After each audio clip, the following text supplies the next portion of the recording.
Hello, I'm Angela Halpenny and I'm Head of Environmental Regulation for NI Water. So Belfast Treatment Works treats the wastewater from the wider Belfast catchment.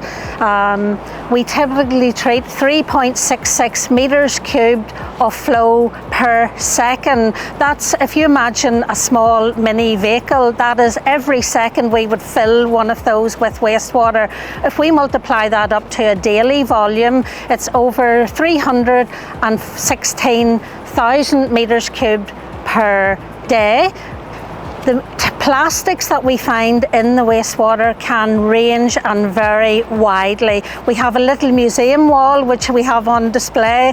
Some of the more novel items that we find, like little children's toys that have been inadvertently flushed down the toilet, but primarily the vast majority of plastics in our wastewater are from wet wipes and indeed sanitary items and cotton wools and things like that. So the best preventative measure for avoiding these inappropriate items making their way into the sewage system is to don't put them down the toilet in the first place. So please only flush the 3 Ps, the pee, poo and paper, and everything else should go in the bin. So the presence of plastics in the wastewater system causes lots of operational issues for Northern Ireland Water. So we operate a sewer network of over 16,000 kilometres of sewers. So if you think from here the whole way to Antarctica, that's the length of the sewers that we're operating. We also operate over 12,000 wastewater pumping stations to pump the wastewater and convey it to the treatment works for treatment. Across Northern Ireland we have over 1,000 wastewater treatment works, all operational. So these plastics cause lots of issues with blockages and damage to our pumps and equipment. So obviously eliminating those from the system would be a massive gain for NI Water in terms of how we operate. It's a daily challenge to keep all of our sewers flowing at all times. We operate our business 7 days a week, 24 hours a day, 365 days per year. Wastewater arrives at the wastewater treatment works.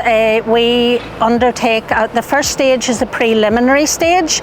During that stage the screenings are removed, so that's all the gross solid matter and also the grit that's washed in from roads. So the grit and the screenings are segregated and compacted and taken off site for disposal. The grits actually is recycled into concrete materials, and the single-use plastic materials that are screened out are compacted and taken to landfill for disposal. We also have a very active education team who are continually raising awareness around the appropriate use of the sewerage system, in particular appropriate flushing habits. So we can make such a difference in terms of the amount of plastics that arrive at our treatment works if citizens developed better flushing habits. 545 tonnes of dry solids every year we capture at our wastewater treatment works, and they are taken to landfill for disposal. I would say that any opportunity to reduce the plastic, single-use plastics, can only be a good initiative for the environment. Certainly, in terms of reducing and eliminating plastic waste that comes through the wastewater system will be fantastic for us. It will help us to operate our treatment processes so much more smoothly, and it will reduce our operating costs by avoiding the disposal of the huge quantities of screenings to landfill.